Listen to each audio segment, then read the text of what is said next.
Hey friends, this is Grace and welcome to my channel. I hope you're having a good April so far.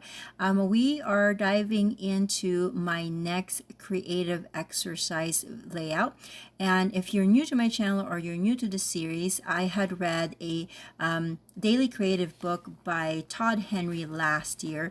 And the subtitle is A Practical Guide for Staying Prolific, Brilliant, and Healthy. Basically, he has a creative prompt every day. So there's 365 prompts here. Yeah, some of them are similar to each other, but I'm going through and picking two from that month and kind of using that prompt as a way to explore new ways of scrapbooking and just kind of reigniting the passion and the creativity that we have in this hobby.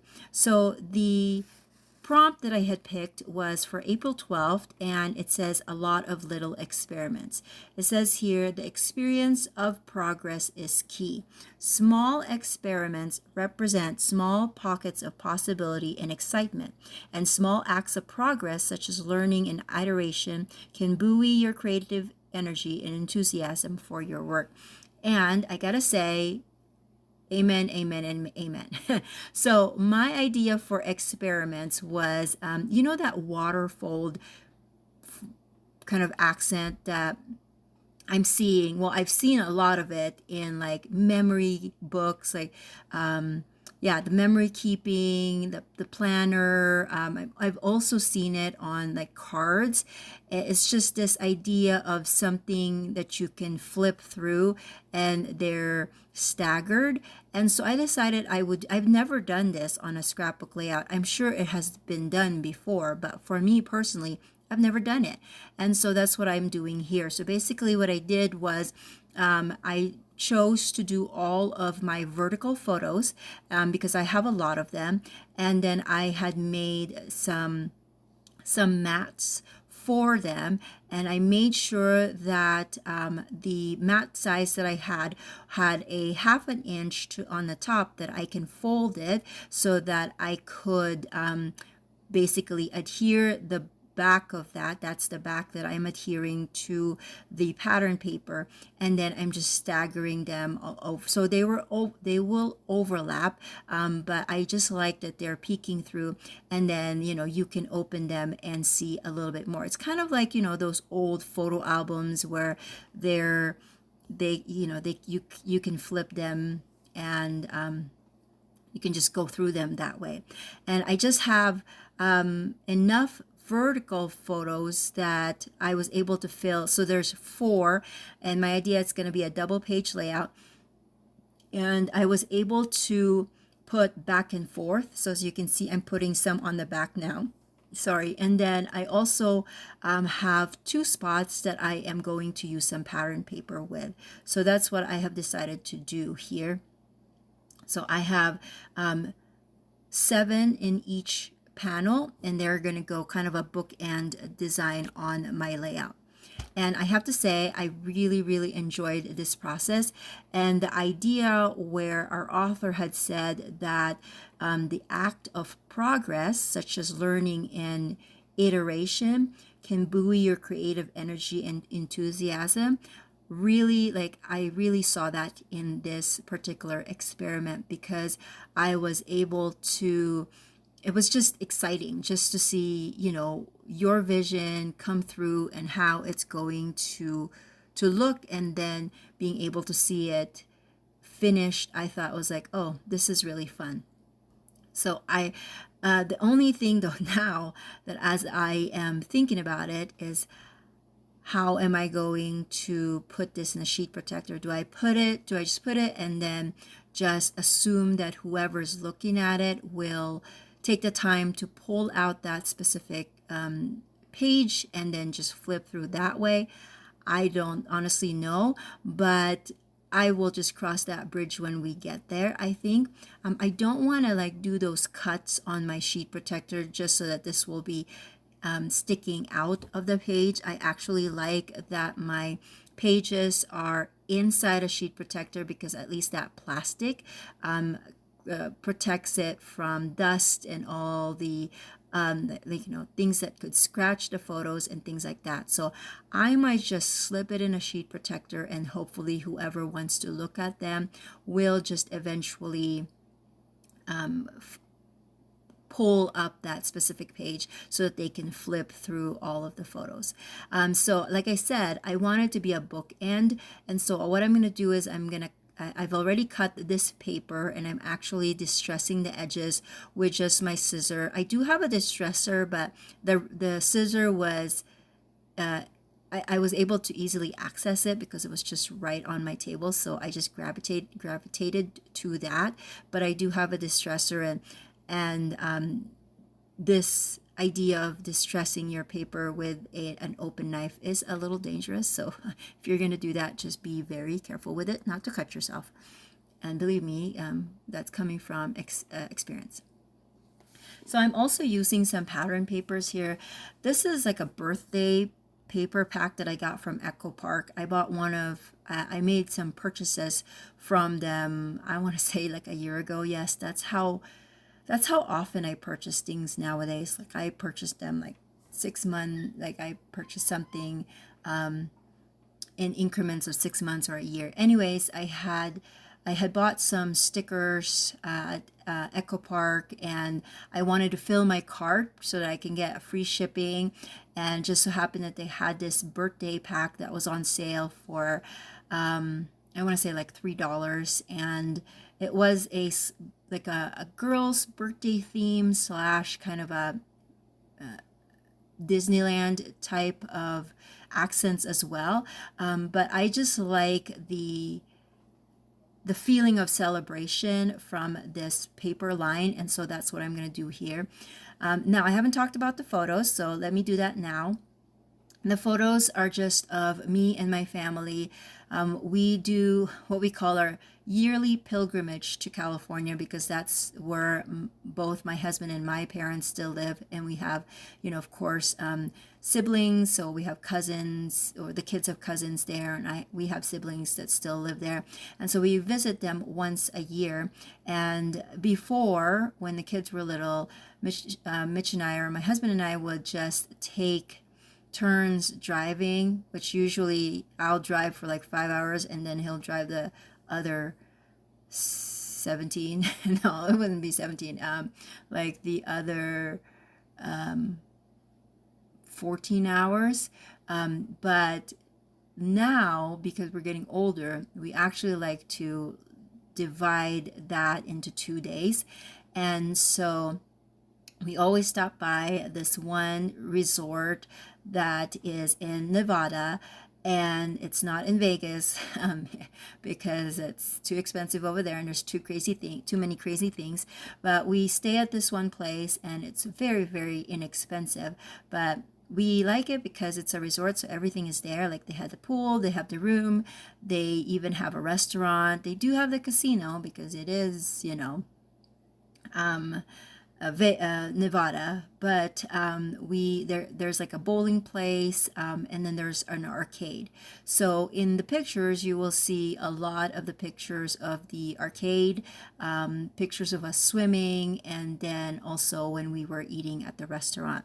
And my husband really likes the restaurant because he can get like a prime rib dinner for $10, and you can't find that anywhere else anymore. So we go to that place. Now another thing that I had was, of course, I had some horizontal photos, and that wouldn't work with that waterfall type of accent that I did, or treatment with the photos.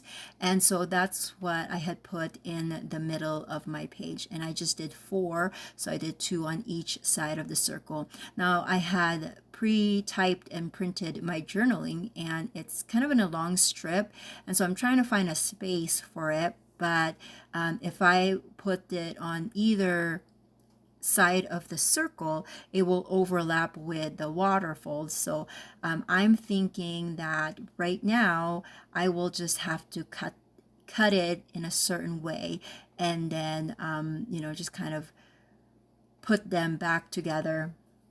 I'm sorry, my head is in the way. I want to make sure that I am putting these items where they need to go and they're somewhat straight, right? Because that's always a kind of the curse of working a 2-page spread, is you got to make sure that everything kind of aligns. And so here I am trying to figure out where it's going to go, and I'm just going to put that I'm actually going to have it go.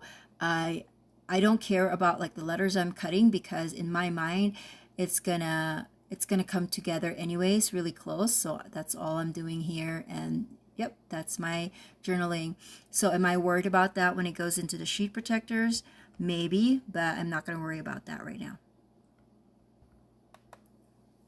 All right, so the next thing I'm going to do is I feel like I need to add some kind of a border in between that waterfall panel and my pattern paper. So that's what I'm going to do here. I do love punch borders. That's kind of my go-to thing to add just a little bit of interest on a page, and it's just that one stripe. So, or one strip, I should say. So I'm adding two, of course, one for each end. And this is a very old Fiskars border punch. I don't even remember what it's called, because there was a time in my scrapbooking where I paid attention to the names of products, the collections, and all that stuff for publishing, because you need a supply list all the time when you submit your projects. But now that I'm not doing that, yeah, I don't remember. I don't pay attention to name brands or to even the title of products. So I apologize if you're looking for these kinds of borders. But I did my right, and now I'm going to put that on my left. And again, I just like that little pop of circles and border, and just that kind of different interest, because it is pretty blocky on the left and right side. But I also like how the circle of the border punch that I chose repeats the circle, that big circle in the middle. And so now I am figuring out title. And at this point, I really don't have any title. Oh, by the way, did you notice that I had paper clips on the very bottom of my waterfall? That's not permanent. I just did that for just temporarily, so that it doesn't keep on flipping on me when I'm working on it. And the other ones are fine. It's just that last one just seems like it gets caught on my sleeves while I'm working on it. So I just decided to just clip that for now. So with my title, I'm actually thinking of doing, I'm going to do two different fonts for the title. And I apologize if I'm not quite sure, just because it's been a while since I did this video, but it's going to have a title, and it's also going to have some accents to it, some embellishments. And one of the things that I am going to do as far as embellishments was I'm actually going to hand cut, or sorry, punch out some circles from a pattern paper to create the accent. It's one of the things that I love about pattern paper, is that not only can you use it as a background, or the panels for your layout, but if you have specific smaller designs on a paper, you can even put them together and make it into accents. All right, so that together cut file was actually, I pulled that out for another layout, but I didn't end up using it, so it was just sitting on the side of my table, and I couldn't find a good enough, I think what I was trying to do is I was trying to spell fun times, and I wanted to use two different kinds of thickers or stickers for that, but I couldn't find one that had the TIMES. That just shows you that I've had my thickers for a long time, and I don't really replace them. I just kind of have what I have, and that's it. And so some or most of the sets don't have a lot of the E's or the S, those very common letters that a lot of the a lot of the words have, and so it doesn't have that anymore, but that's okay. I'm just going to use this word together, and now it's fun together. That's going to be the title. Now, like I said, I had punched out some circles, and I'm adding that to my layout there. And then I'm also going to add I decided if I wanted to do some pen stitching around the circle, but then I decided I was going to use some Nouveau drops and just add some drops all around that circle to make it look even more festive.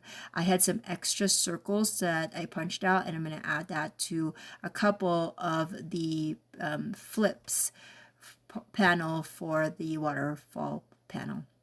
And that is my layout. Again, thank you so much for watching. If you like these videos, please consider giving it a thumbs up and subscribing.